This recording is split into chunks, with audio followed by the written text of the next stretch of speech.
all this science in IOC has a great role. IGO, you see, Absolutely. dot on first day it will come. Yesterday I received that, that videos got indexed. Yes.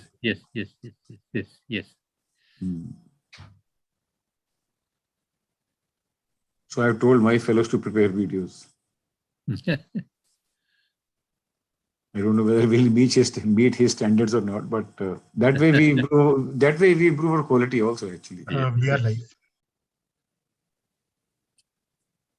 Miriam, you can. Yeah. Okay.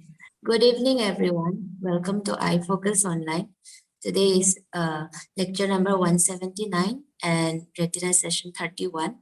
Today we have Professor Mangat Dogra, sir, and he'll be talking to us on pediatric retinal disorders. I request Lalit sir to please introduce the speaker. So it's my privilege and honor really to, say something about a gentleman so humble and so learned, in fact. Humble yet learned, or let me say learned yet humble. And you see, I have now known him for over 3 decades. But I, honestly speaking, he has progressed far ahead than a lot of us. And I remember when he had gone to Lakhanpal for his VR fellowship, and we used to talk about that. And he has been product of Chandigarh, Shimla. So main contribution, you see, this team of Dr. Mangat and along with Professor Gupta and Jagatram, they became, they were the team who actually built up the Advanced Eye Center. And whatever PGI is today, believe me, Mangat has a great role into that. And he recently actually, joined, his practice after, serving PGI for so many decades.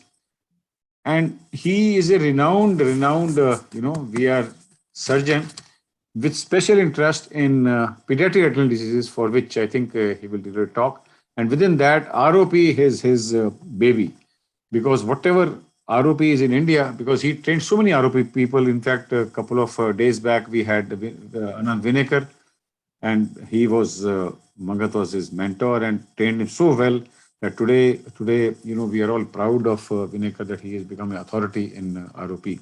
It gives, besides, you see, publications, proceedings, main thing about Mangat is absolutely down-to-earth teacher. You see, that's what I admire in Mangat. And very clear concepts on diabetic retinopathy, concepts on ROP are so easy to understand if you listen to his talk. And I definitely make it a point whensoever, whether in AIUS, DOS or any forum, if Mangat is there, I definitely make it a point to go there and listen, because you will pick up one subtle point. And that is the reason I think all the people who are listening this iFocus and see, and people who are not, they should definitely, go back on YouTube and listen, because of his conceptual clarity. Clarity is crystal clear in his thoughts. And that's the reason you see they have so many publications in very high index journals, which include ophthalmology, American Journal. The reason is because this team, which Mangat is a part of it, has revolutionized actually thinking of a lot of diseases, which includes ROP, diabetes, hyperlipidemia, so many other diseases also. So Mangat, we're very happy to have you here. So on behalf of our entire CFS family, it is our proud privilege to have you here for, this talk, which will be on pediatric retinal disease. And you have, good time, 40-45 minutes with you to, explain to all the people, you see, who I think are privileged to have you with us. It's a real honor to have you with us. So over to you, Dr. Mangat.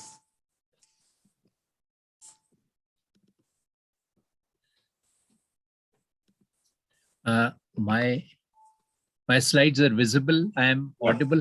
Yeah. Everything's good. At the outset, I would like to thank Dr. Lalit Verma for he's been always so kind to me.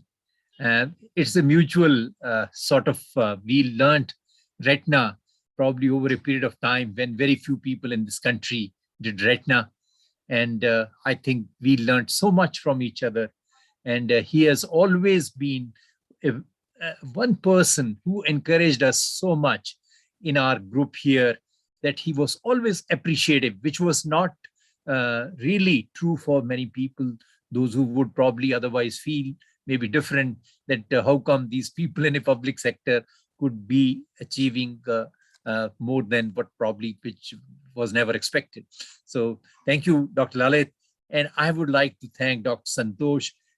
He has revolutionized, as rightly said by Dr. Lalit, the entire concept of medical education. I think I told him long time back when he started this, that nothing could be better than this. I have been a lifelong teacher, and we have a big problem. These days, we don't have people teaching, and people somehow they have gone more into different things, more like maybe they go into more of commercial things and other things.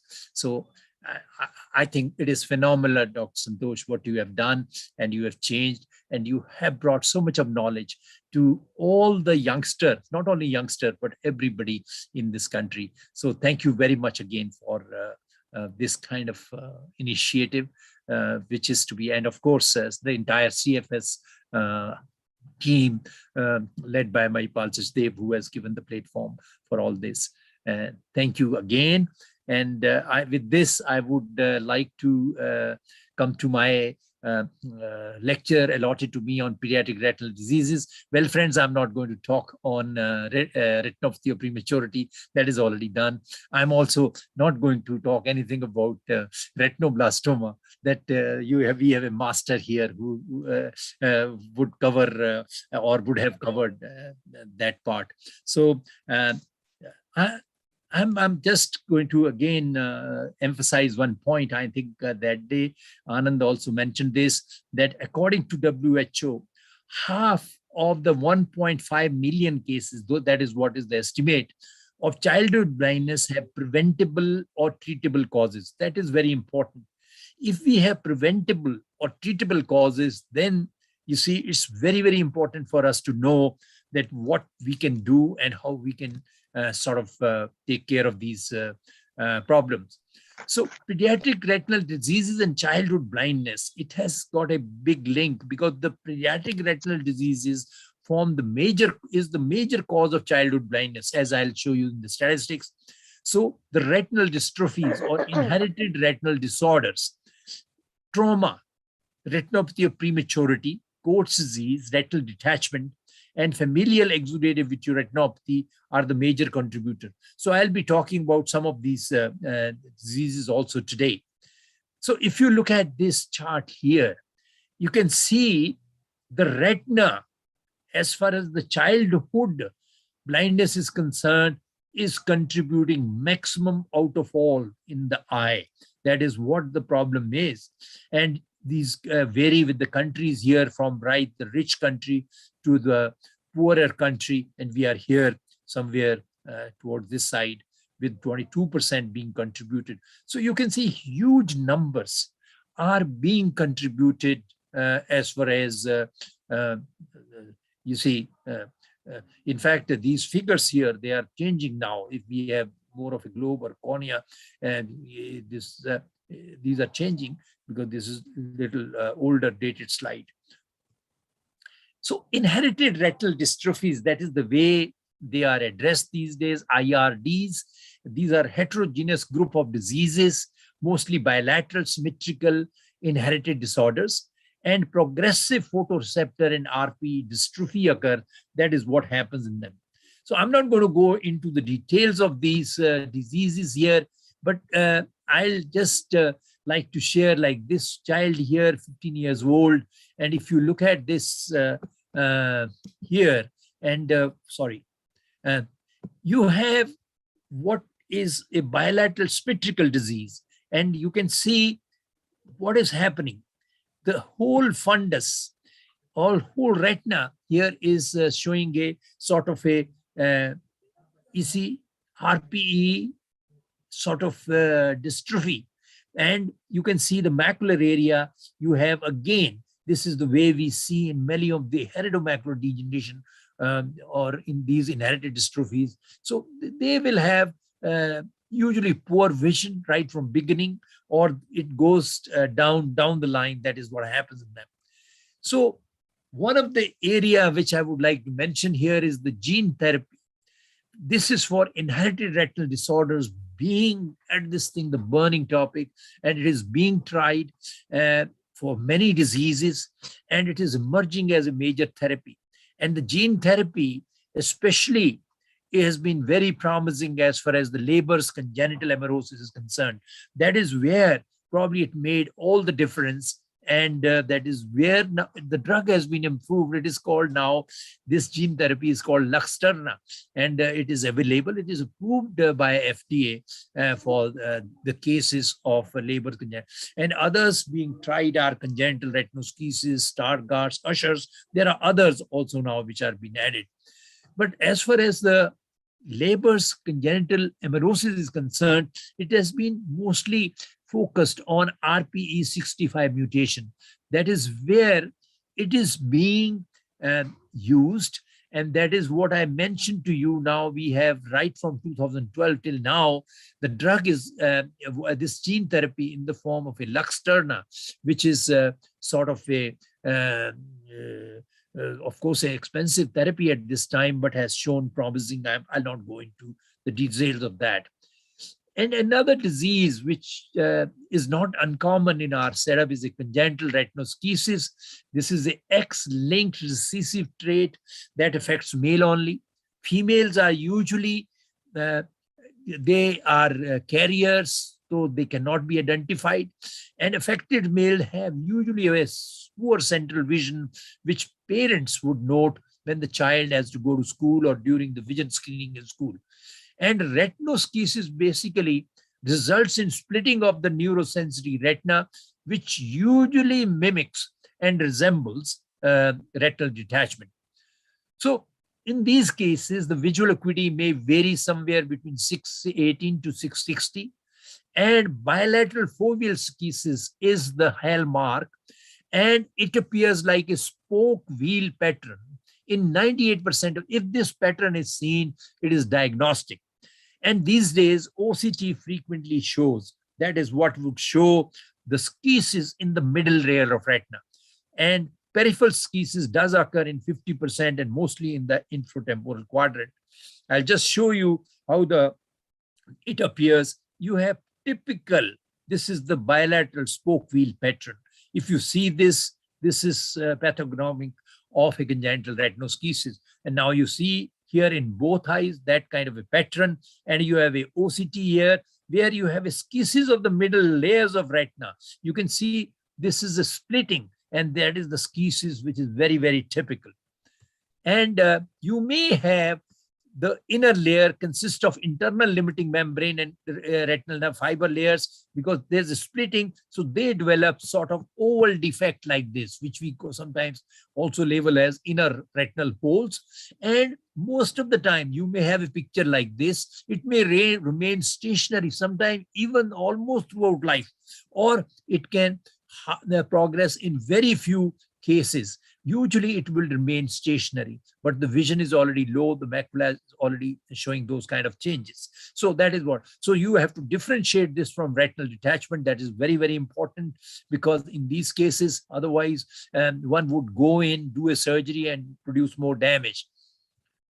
And you may have something like this commonly in the infratemporal quadrant. You have this kind of a elevation of a retina, which is the schisis. This is a split in the retina, and you have a same spoke wheel pattern right in the center. The most cases, as far as the management is concerned, require observation. As I said, these cases may remain stable for a very long time. In fact, you'll be surprised, I even have now a doctor who has a congenital retinoschisis, and his vision is around 612, but I think he has done very well, and he's still stable and is grown probably. When I first examined him, he was very, very young. And the vision may drop to 660 in late stages, and usually The visual acuity deteriorates during either first 2 decades and then usually remains stable. That is what is important. And then it will continue till 5th or 6th decade. So I think we have to know that you have to counsel the patient. The patient is not going to lose total vision, but they'll have to go to a profession which they can do with their vision, which is around maybe 660 or so. And that is very, very important. The counseling is very important, and that is for all of us. So indication for management are these cases develop retinal detachment, may develop vitreous hemorrhage, tractional retinal detachment, which may progress sometime macular pucker or cyst over the macula. I have this 12 years old, which I did surgery sometimes in buckling in 2009. You'll be surprised. He turned up yesterday. I don't have that picture today. I should have put. And he has grown now, and he is working for a multinational. His vision is still in the size 612, and other eye is something called finger. I have not put the picture here. And I think these space cases, they need to be managed. And this I buckled because there was a detachment, and that buckle is holding still now very good, even down the line, almost like 12 years. The other disorder, which is familial exudative vitreoretinopathy. This is a common disease these days diagnosed in India. If you look at these days, many of these young or the children, you'll find this disease. This is again a autosomal dominant, autosomal recessive, or X-linked in few cases. This is characterized by failure of the temporal retina to vascularize and may cause neovascularization of the retina, retinal exudation, tractional retinal detachment, or retinal fold. The retinal changes may progress throughout the childhood. Usually, as I would say, there's a rapid progression in adolescence, around puberty. You be on lookout. They may suddenly progress, and some of them, they have lost even all vision. And this is one disease which is quite asymmetrical. You may have one eye which has got very, very poor vision or hardly any vision. Other one, maybe the vision could be sometimes very good, or it may be sometimes. So fever is, if it remains stable after 20 years, mostly, it remains mostly stable. And it is very important. You must examine their parents. You'll definitely find one of the parents will have some changes in the retina. And they'll be, because they are asymptomatic. The most important here is, of course, clinical examination, which, of course, I'll show you some picture here. And the wide field fundus fluorescein angiography, one indication, which is very, very important, and that you'll realize. Of course, it exactly resembles retinopathy of prematurity because peripheral retina is avascular, but also Coats disease, persistent fetal vasculature, Nuri's disease, incontinentia pigmenti, and toxopera canis. So this is a typical case of a familial exudative vitreoretinopathy. You can see this arcade is narrow, and you have a peripheral retina totally avascular. These vessels will never grow. In retinopathy of prematurity, these are going to grow, but in fever, they'll never grow. That is what happens. And the peripheral retina is avascular. The other eye, it was, as I said, asymmetrical. There was almost close to forming a falciform fold. It has, if it contracts further, it will form, that's what I said. And you have a peripheral retina, which is avascular. And you can see angiogram. This is the wide field angiogram. You have totally no vessels here, avascular retina. And as you go down the line, you can see there are some new vessels which are already leaking. So it is a danger here. It's going to bleed. So you will have to take care of it. And you can see also in the other eye, the peripheral retina, even here, nasally is avascular. And you have all these changes here, also leaky in the central area where the retina got contracted because of the fold. So management is laser treatment of avascular retina, anti-VEGF injection, scleral buckling, or pars plana vitrectomy. And I think this case, you can see here, it has been lasered very well. I'll show you here also, this is lasered all around.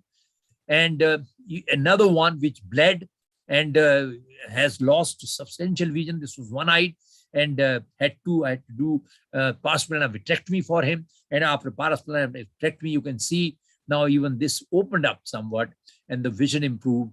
And you can see all those changes in the periphery. This may almost resemble like a quartz eyesight here. So because there's so much of exudation. The trauma is one of the major causes of childhood blindness and important to know in children because they may have, because of trauma, Berlin's edema, choroidal rupture, retinal detachment, pictures and retinal hemorrhages, even endophthalmitis, traumatic endophthalmitis, traumatic macular holes. These are fairly common. This is the way you will see so many hit by a ball, cricket ball or any other ball, they'll have commotion retinae like this. The whole retina here, you can see in the macula, appear almost close to a cherry-red spot. So this is the commotion all around here, you can see here. And you may have sometime a subretinal bleed here, subretinal hemorrhage, you can see here. And also, you can see subsequently what has happened, you can see underneath a choroidal rupture. And this choroidal rupture is much more clearer later on once it is resolved. Very lucky, the child, just the fovea was spared and he improved to 20/30 from 2100. Sometimes it's just a pure luck that is. There's another case here, 15 years old, cricket ball injury. Again, you can see here multiple choroidal rupture. You have a hemorrhage here and a small macular hole in the center. And OCT also demonstrated the same. And I would like to mention here, in cases of macular hole in children, which is due to trauma, we usually wait 3 months, either because 40% may spontaneously close. That is what is very important, 30 to 40% spontaneous. So if it is worsening, then only you would. But in our case, what happens? The hole enlarged, hemorrhage is almost cleared, and you have these choroidal ruptures. So this underwent pars-plana vitrectomy, internal limiting membrane peeling, and SF6 gas tamponade. Very lucky, 630 to 69, hole closed despite ruptures. Sometimes they had very good prognosis. From 618, it dropped to 636, became bigger, and then the surgery was done, and you can see good result. Sometimes that is what you may achieve if you do it timely. I'm not going to talk really much about Coarse disease because I think it has been taken up by the most famous Carol Shield only probably a couple of weeks back. So I'll just show you maybe one case. This is one which is non-familial in first decade, mostly unilateral, and mostly males are involved. And characteristic features are the retinal telangiectasia, subretinal and intracranial cholesterol containing lipids and exudates. I'm just going to show you this case, which I had seen long time back, 6 years old child. Again, he has grown up, other eye 6'6".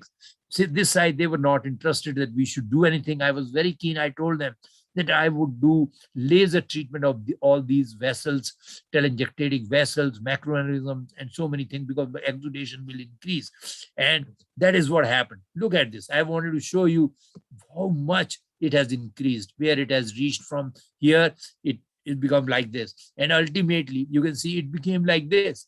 Can you imagine if you don't do anything, it became like this. So finally, they agreed because now the child was not seeing. So we gave injection Avastin, followed by also did a laser of the entire peripheral, as much as I could do peripheral retina with a laser in direct ophthalmoscope under general anesthesia. And you can see it does work. It helps. Everything melted. Those hard exudate have disappeared. And even if the vision is count finger, you have saved this eye. Maybe this eye would have gone into neovascular glaucoma.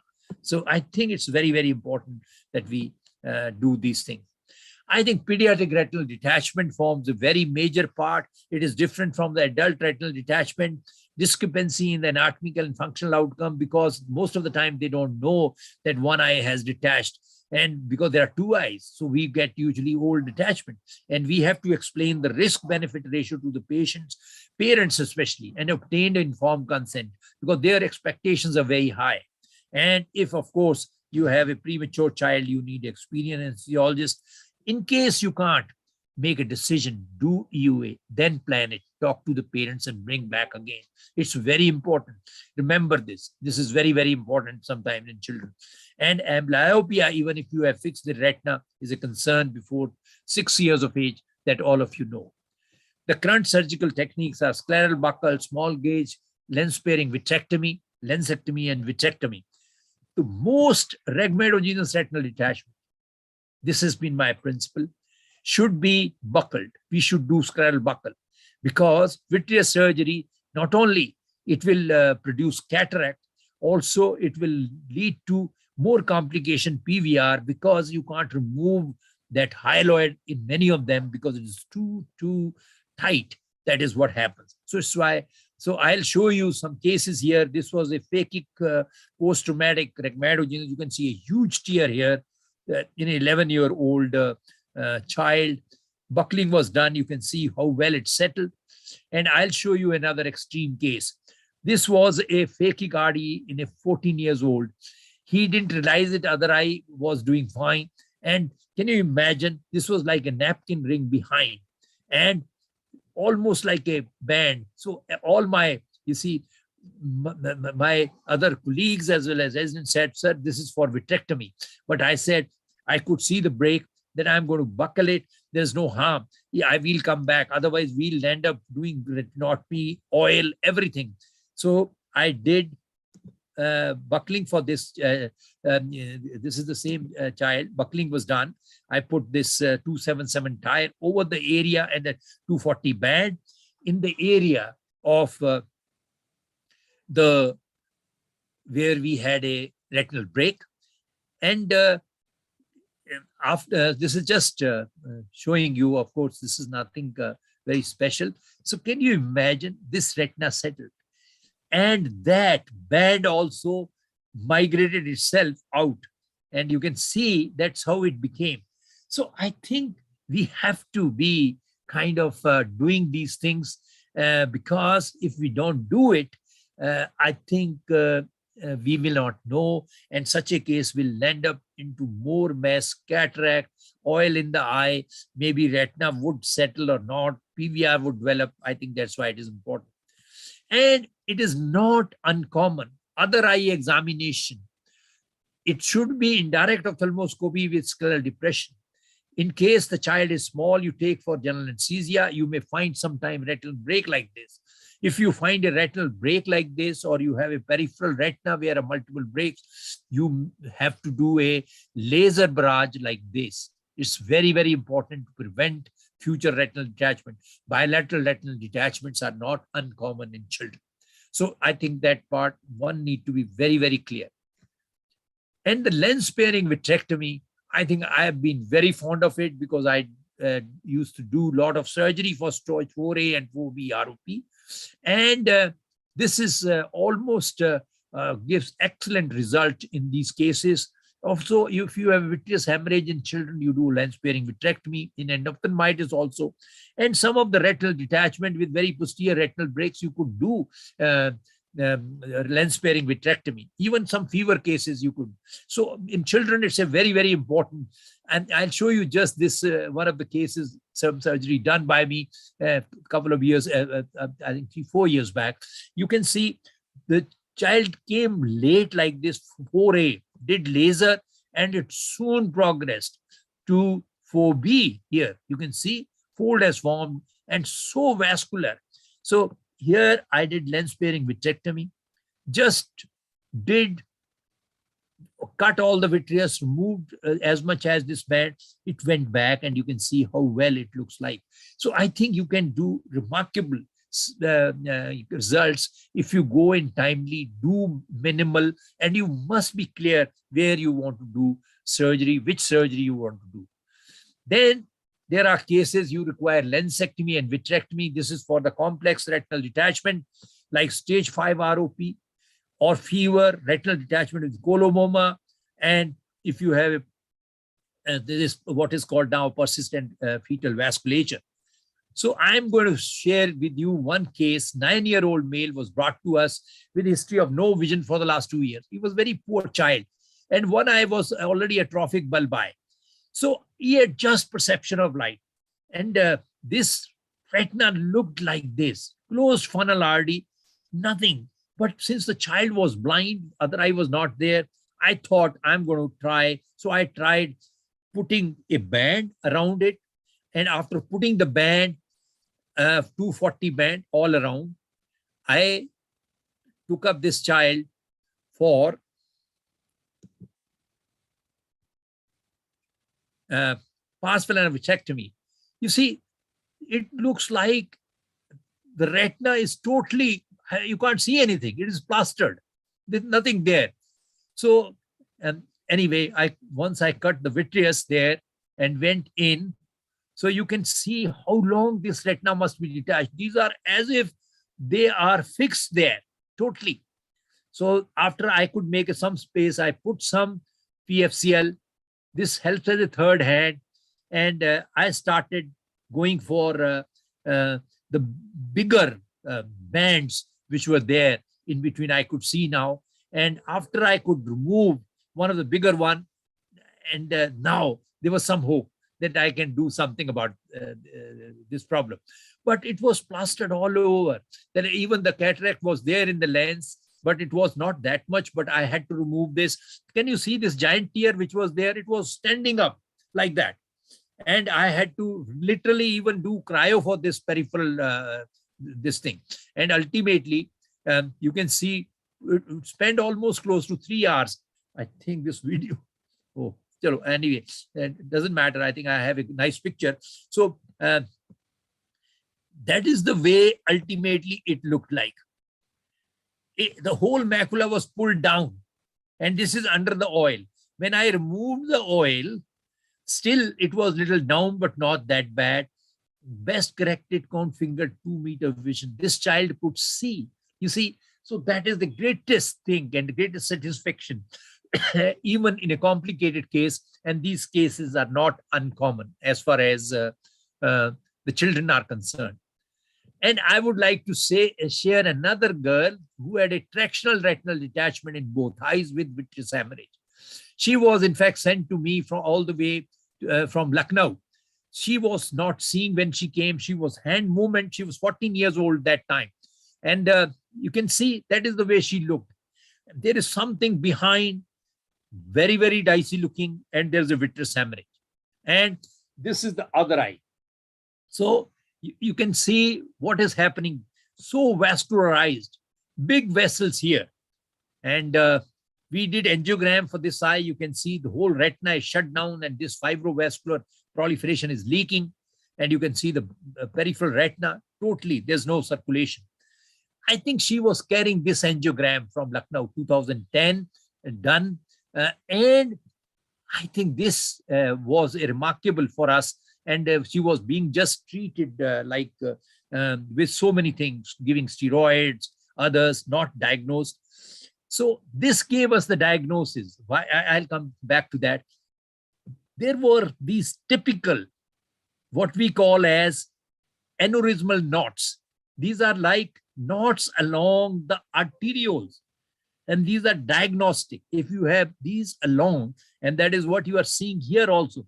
But the problem is, once we have not recognized this condition, we will not be able to diagnose.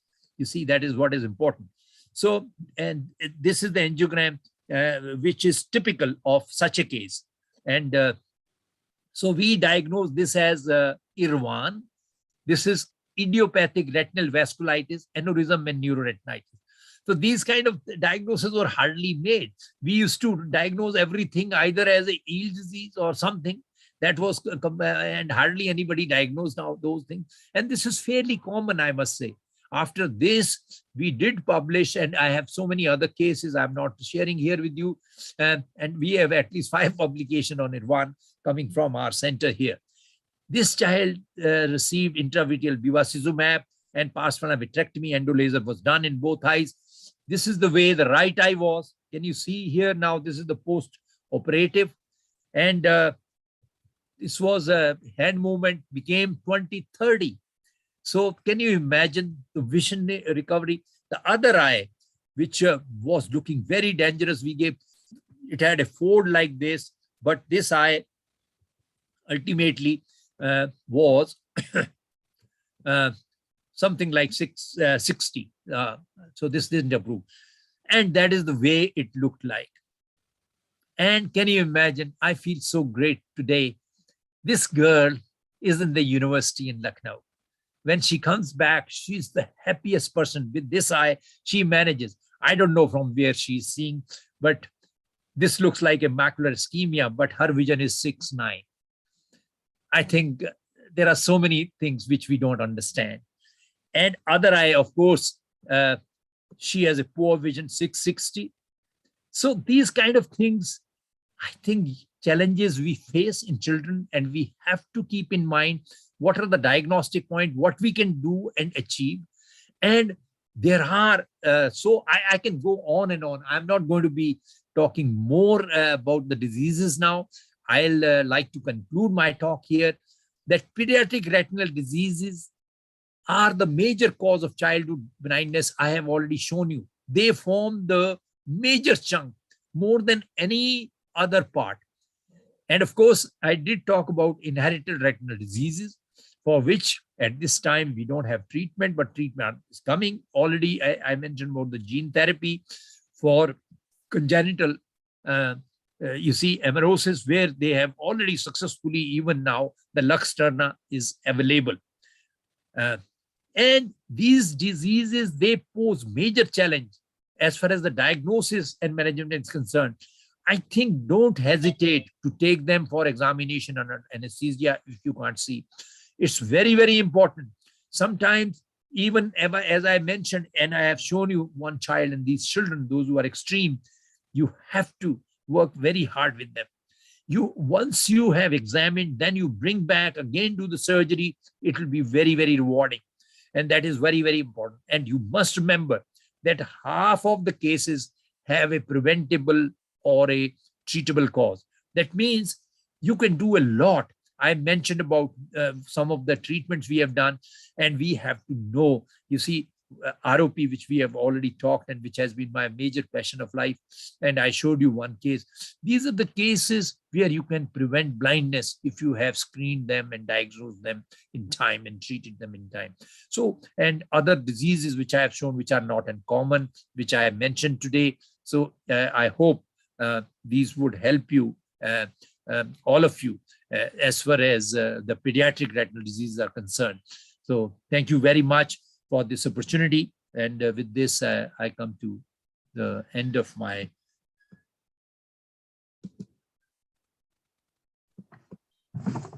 Thank you, Dr. Mangat, for this very illuminating talk, I must say.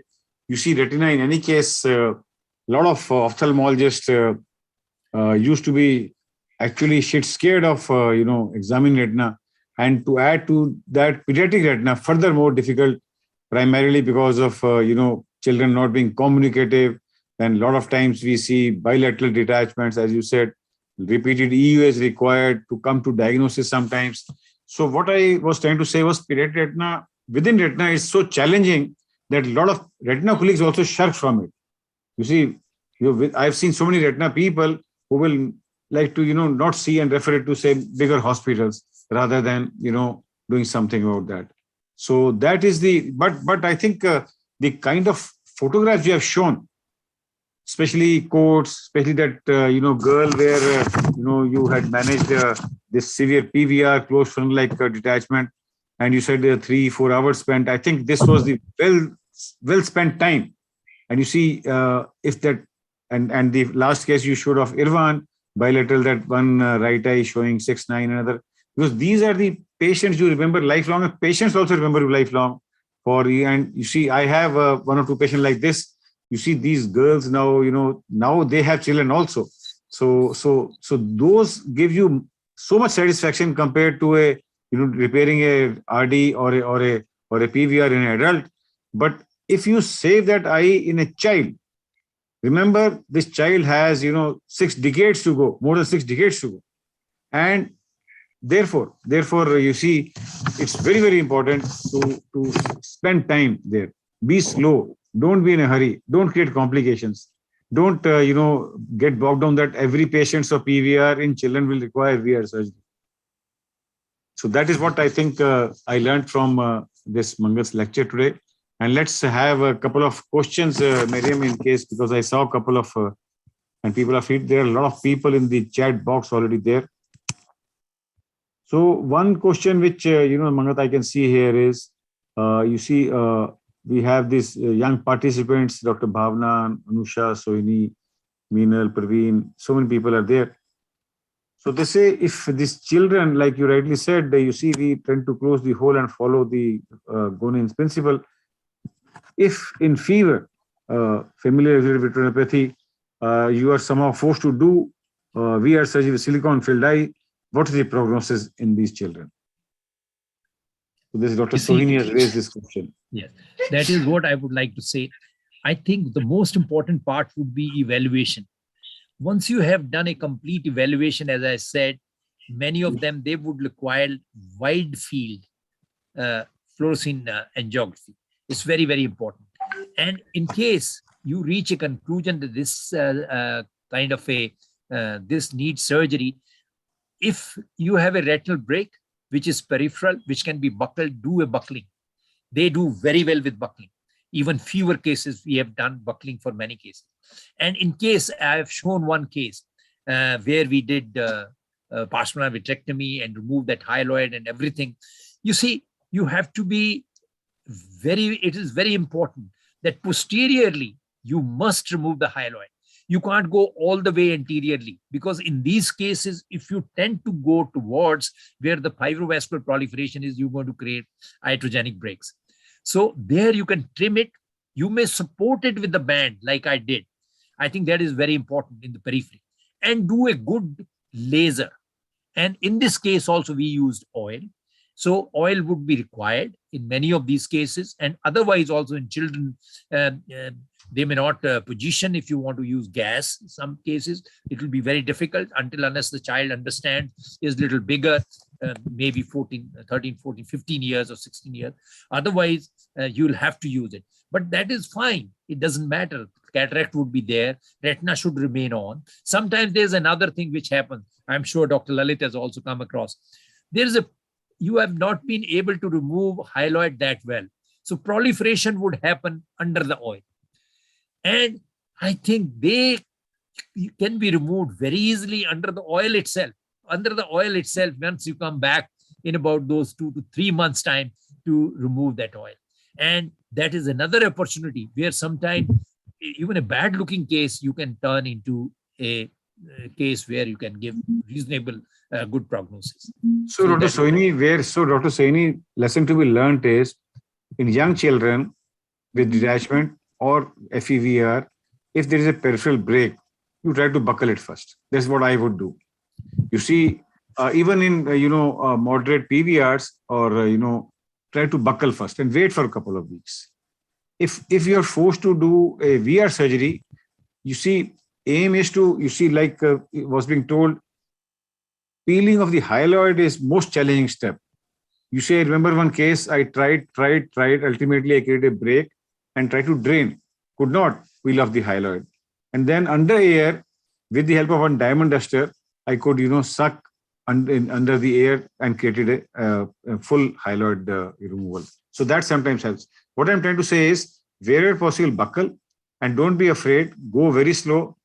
Multiple tricot injection will be required to identify the hyaloid, and sometimes under air with the help of diamond dusting you will be able to identify the hyaloid. So maximum time is spent in that. And also do not aim for complete hyaloid removal till the ora serrata. It does not happen. Believe me, it does not happen. People who claim it happens is all theory. Because under the lens you will apparently leave. So, but all these cases are covered with an encircling band. And what I would do is, till the encircling band, most of the retina will get flattened. And from the vortex vein till the ora serrata, I will laser it so heavily that it will be covered with scar. At the postoperative period, it will be all whitish or blackish, this thing. But the posterior retina from vortex vein till the arcade is with the seeing area. So that is the complexity, but do not hesitate to use silicone oil in case silicone oil is used more frequency in such complicated fever eyes than gas, because can't depend on positioning in children. So let's move on to Miriam, you would like to read on the other question? Ask another question. Commercial retina is more common in the posterior pole or the peripheral retina? I think it is equally common, I would say, in both posterior pole as well as the peripheral retina. Sometimes if the impact is more in the periphery, you might see the commotio in the periphery only. You see that kind of retina which looks whitish, grayish white. And of course, most of the time, for many of the injuries, because eye is hit from the front, then the posterior pole is more vulnerable, even for the commotio retinae, as well as choroidal ruptures mostly happen around posterior pole area. And we might have even what I have also shown, subretinal hemorrhage there, which may be at different levels, or even subsequently forming sometimes a scar or a macular hole. So all these things can happen. But then you must remember that commotio could happen wherever the impact would be there. That's where the commotio would be seen. So it will be equal. We do see in the periphery also very often. So Dr. Lalit has. You see, because we examine posterior pole much more than the periphery, therefore, you see, we feel that it's more common in posterior pole. But believe me, it's a physical impact. It's a concussion injury, which ultimately results in commotio retinae. And I would agree, peripheral examination ultimately is the key. So next question by Dr. Please. No. I just wanted to say, if the impact is really, you see, more, I think you should remember some of them later on, they may recover, but others, they may look like almost like retinitis pigmentosa patients. Secondary RP kind of changes may happen if it has been really a severe commotio. So that you should also keep in mind. So Dr. Meenal has put forward, I think, two different questions. He says, difficult to understand. But do we always have to go in for all the modalities to treat such children? Which children are you talking of, Meenal?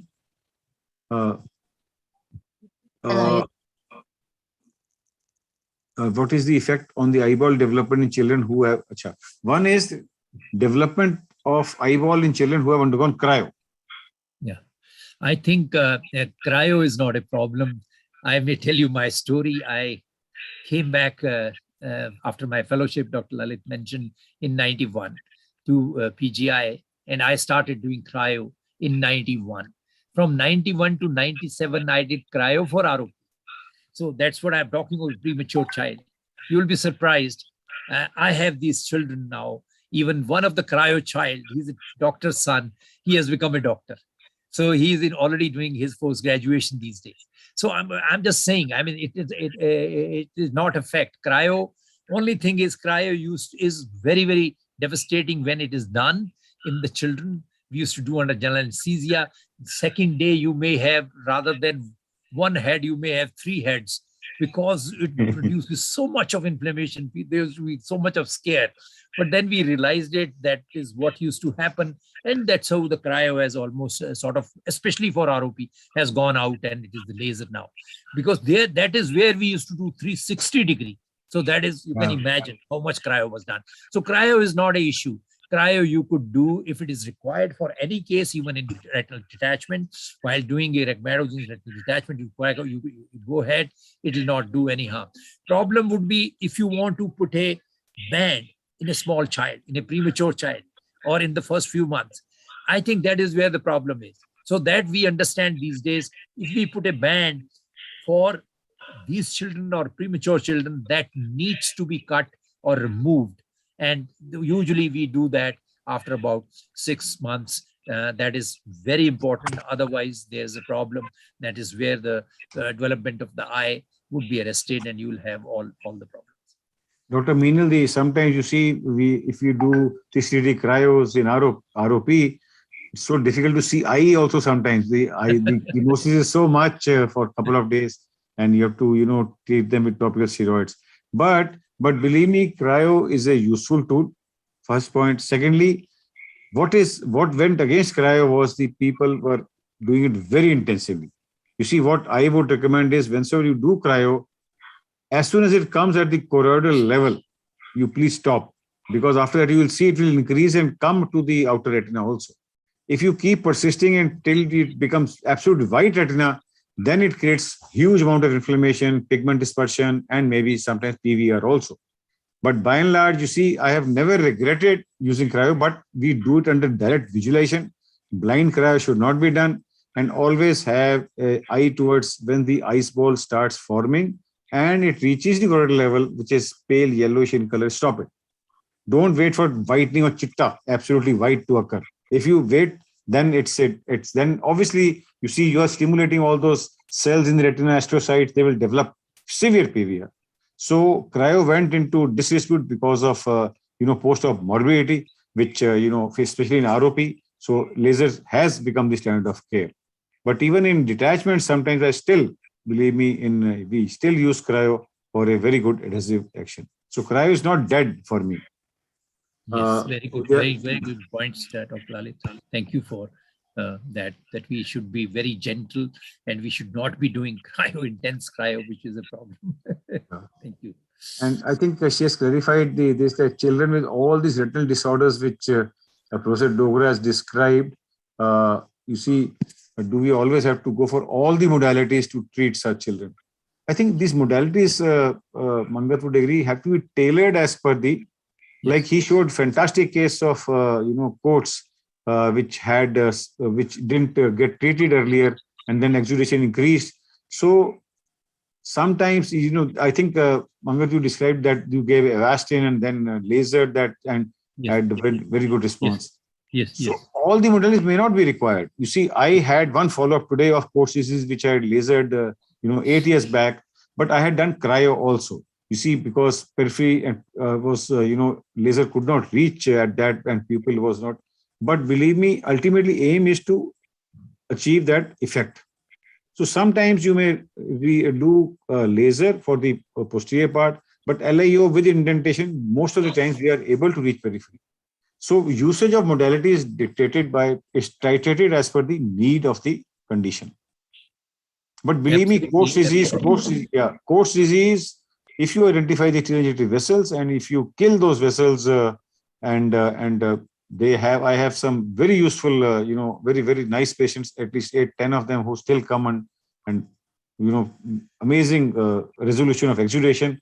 But it takes time. It may take 1 year, more than 1 year, sometimes, or 2 years for that dense posterior pole exudation to decrease also. Absolutely, great points. And what you mentioned about the cryo in coats, I think they have sometimes, you see, some kind of fluid there, laser may not come.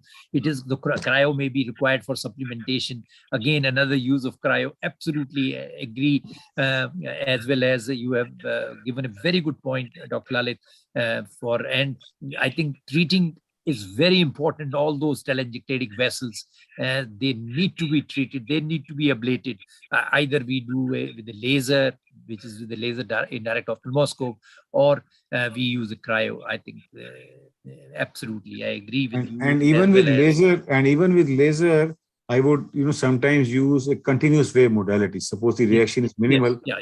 My aim is to somehow kill that telangiectatic vessel. Yes. And directly do it. Don't worry that they normally don't bleed at all. No. So directly you can do it. Obviously, I would first do periphery and then directly hit on that also. Sometimes you may require 1 or 2 sittings again after that, especially in coarse disease, because sometimes there may be fluid around it or exudation around it. You may not achieve the target of coagulating that telangiectatic vessel. So occasionally you may do it again also. Like the patient which I saw today, I had done in January of 2012, and then I repeated in July of 2012 also because the response was not as. But as Professor Dogra was saying, you see, wide field angiography has because it gives a panoramic view of the entire retina. Because that is very important. Because in children, sometimes you see routine FA, routine photography, routine angiography may not, because they may not move their eye. Even if you tilt your cameras here and there, they may not. But one click of ultra wide field will give you entire scenario. And that is the reason you see imaging is becoming so popular. We were discussing the other day with Professor Dogra and Vinekar, because Vinekar has developed that wide field, and that has been adopted also for good screening, because firstly it is objective, and secondly the information yield is too good. One more question has cropped up. I think we can take. We have a couple of minutes. Miriam, can you? The question is, she's asking if you would prefer cryo or buccal. For peripheral tears, retinal tears. For peripheral retinal tear, if I can laser it, the laser is the first choice. I would like to barrage it nicely with the laser. And cryo, I would reserve if I fail to, you see, do a laser. Most of the time we succeed, because now with laser indirect ophthalmoscope, and these days, if you have a good dilatation of the pupil, you will succeed.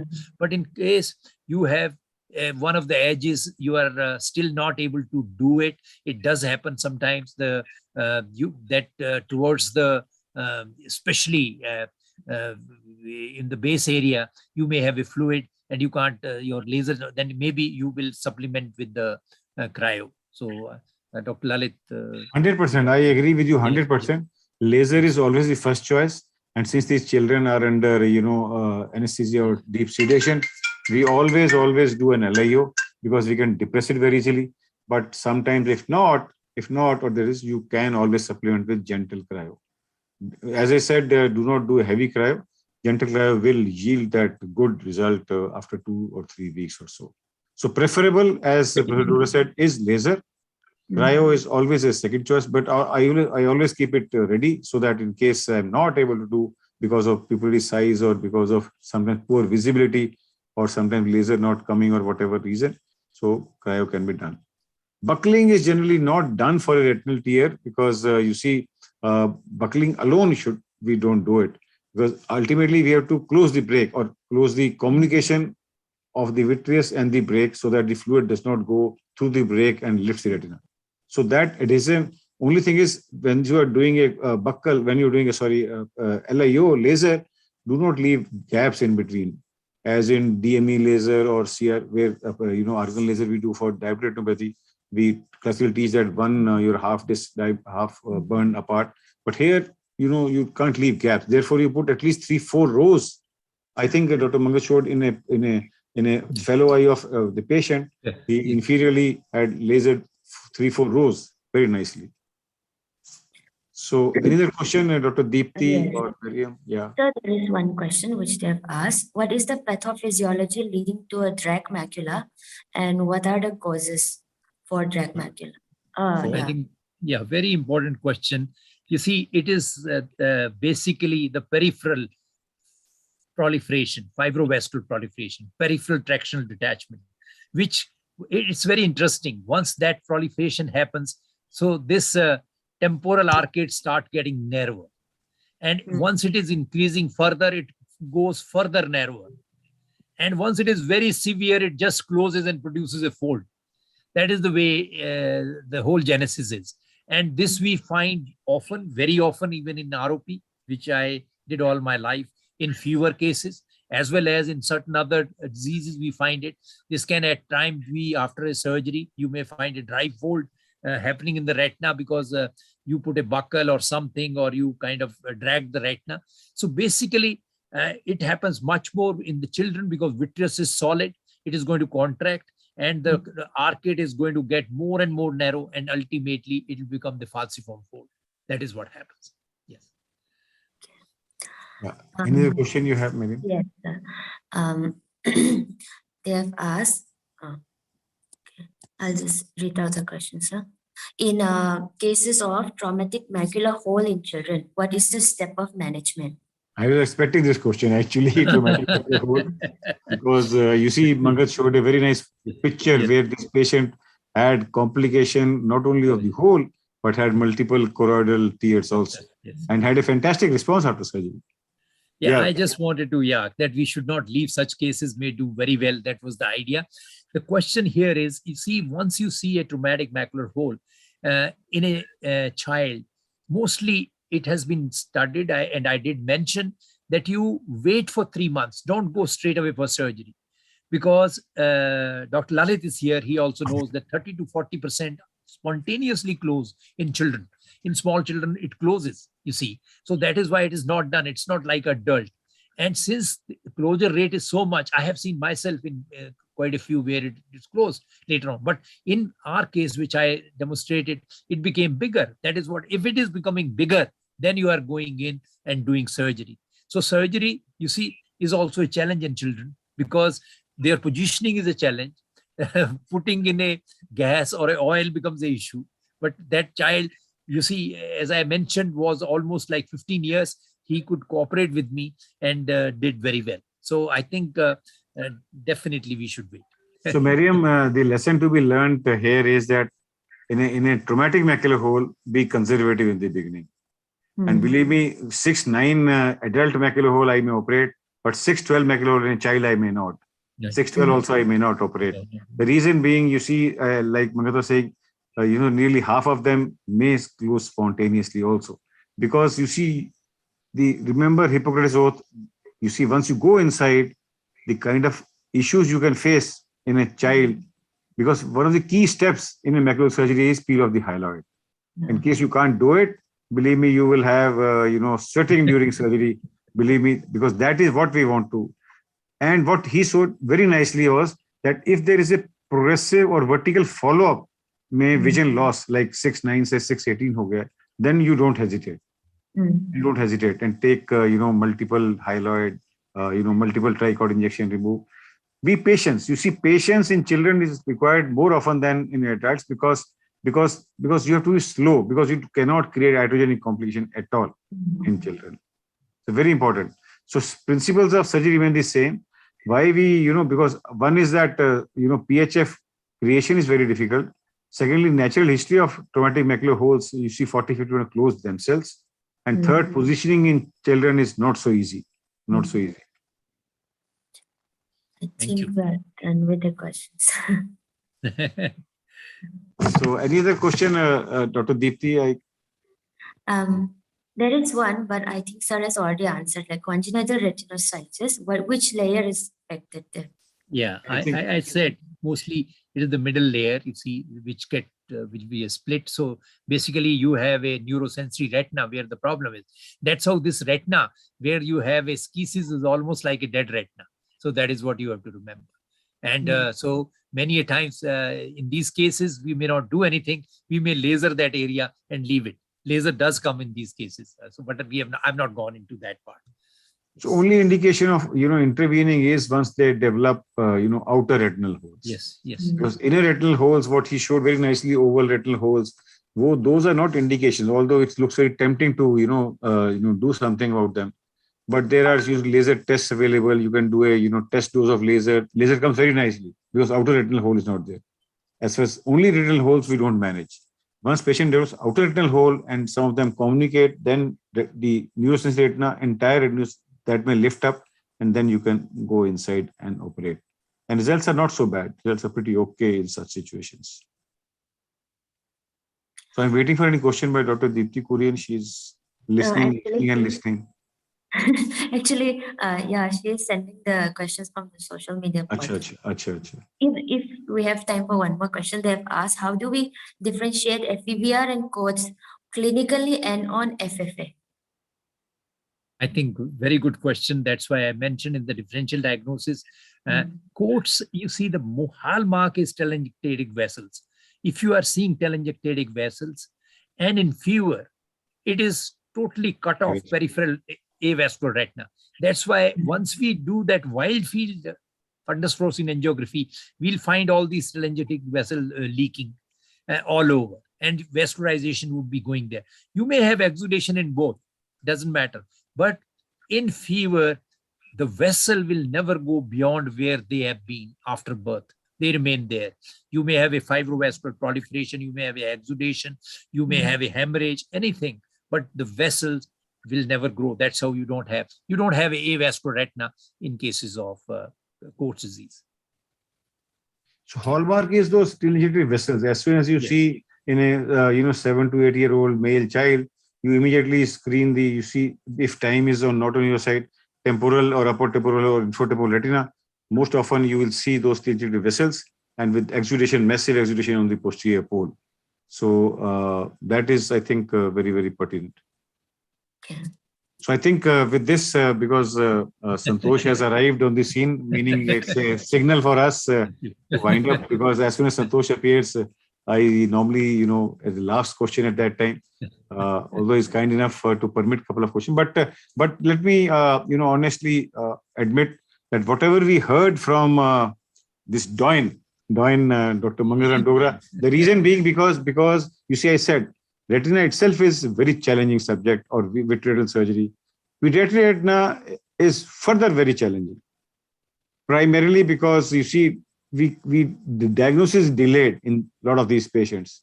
And Mangat does not want to see stage 5 ROP, he has told so many times, does not want to see, because they have to be picked up early. They have to be picked up early for us to, give them at least 6 or 7 decades of seeing life. That is very, very important. And all those disorders, right from, you see, inherited dystrophies, fever, trauma, coats, pediatric retina, and wonderful photographs he has shown, pre and post photograph, everything, what is. And points to be highlighted, even at the cost of repeating: traumatic macular in children, don't be in a hurry to operate. In coats, achieve that killing of the trinity vessels along with anti-VEGFs. And pediatric detachment, do not be in a hurry to do a vitreous surgery. First, take care of the buckling, has a huge role to play in pediatric RD surgery, even if there is a moderate PVR also. And lens sparing vitrectomy, in any case, he has touched. And IRWAN is one thing which you should not, miss this, because he has shown a couple of examples. I also have a lot of examples of IRWAN, because it is definitely manageable thing. So I think with this, we would like to thank Professor Dogra for having such nice photographs. What is important was, personal photographs, not taken from any rails, personal. We tend to believe in anybody once he shows his own, operated 12 years ago, 15 years ago, and that lady, that doctor, uske bhi bachche ho gaye. So that is what is important. That builds up confidence in us.